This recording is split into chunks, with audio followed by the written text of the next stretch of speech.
ఫ్యామిలీలో handsome hero మీరు.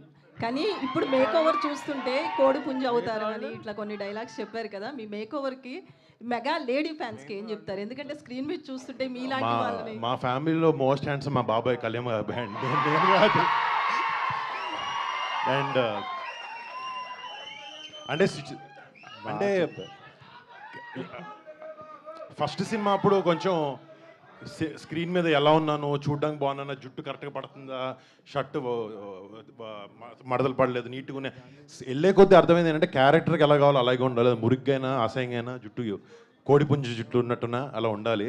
So character requirement పట్టే సో అసలు ఎప్పుడు దాని గురించి ఆలోచించలేదండి నేను. అయితే టాలీవుడ్‌లో హీరోలంతా ఒక డాన్స్ సీక్వెన్స్‌లు కావచ్చు, లేకపోతే ఫైట్స్ కోసం కావచ్చు, చాలా రిస్క్ చేస్తున్నట్లుగా అనిపిస్తుంది. నిన్న రష్మికి జరిగింది కావచ్చు, మీ గురించి గానీ, రామ్ చరణ్ కావచ్చు, బాలకృష్ణ గారు.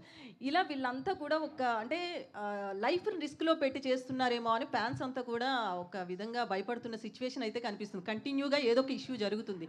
సో దీని గురించి ఏం చెప్తారు? హీరోలంతా కూడా చాలా రిస్క్ చేస్తున్నారనుకోవచ్చా?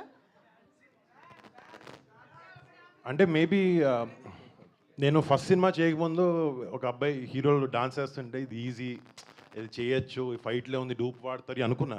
నేను ఎప్పుడైతే సినిమాలోకి దిగానో నాకు పర్సనల్గా ఎక్స్పీరియన్స్ అయిన తర్వాత మా ఫ్యామిలీలో యాక్టర్సే కాదు, యాక్టర్గా చేసిన, హీరోలుగా చేసిన క్యారెక్టర్ ఆర్టిస్ట్ ప్రతి ఒక్కరి మీద నాకు ఇమ్మెన్స్ రెస్పెక్ట్ పెరిగింది.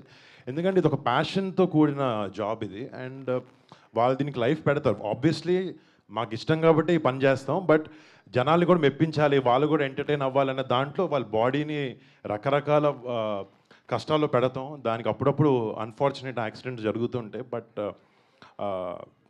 ఆ ఎఫర్ట్ ప్రతి యాక్టర్ పెడతాడండి సినిమా కోసం. గాంధీ గారు సో హార్డ్లీ ఒక 1 వీక్లో సార్ గాంధీ గారు ఇప్పుడు జనరల్గా జంజీ అంతా కొరియన్ కంటెంట్ చూస్తున్నారు, ఓటీటీ పుణ్యం అంటూ. సో కొరియన్ ఇన్ఫ్లుయెన్స్ ఎక్కువ ఉంది మన మీద. సో ఒక మంచి రైటర్ అయినా మీరు కొరియన్కి ఎందుకు అడాప్ట్ చేసుకున్నారు? కొరియన్ కనకరాజ్ సినిమా ఎందుకు తీయాలనిపించింది? ఆ కంటెంట్ ఎలా డెవలప్ చేశారు? అసలు ఎందుకు వచ్చింది థాట్? అంటే యాక్చువల్గా ఈ కథ అంతా కూడా ఆ పెనుగొండ, ఆ కియా ఫ్యాక్టరీ చుట్టుపక్కల జరుగుతుంది సార్. సో దానికి రిలేటెడ్గా ఆ కియా, కొరియా ఆ కైండ్ ఆఫ్ థింగ్ వచ్చిందే తప్ప ఆ జెన్జీ అనేది మాకు ప్లస్ అయింది. డెఫినెట్గా ఈ కథ అంతా కూడా అనంతపూర్ బ్యాక్ డ్రాప్లో జరుగుద్ది కాబట్టి కొరియాకి వెళ్ళాల్సి వచ్చిందండి. యా, ఫైనల్గా అవుట్పుట్ చూసినాక ఈ కన్ఫ్యూజన్ డ్రామా లేకపోతే వాట్ ఎవర్ డ్యూల్ నేచర్ ఉన్న క్యారెక్టర్ చేయడం అనేది వరుణ్ బాబు ఎంతవరకు సక్సెస్ఫుల్గా చేశాడని మీరు ఫీల్ అవుతున్నారు? యా, చాలా బాగా చేశారు సార్.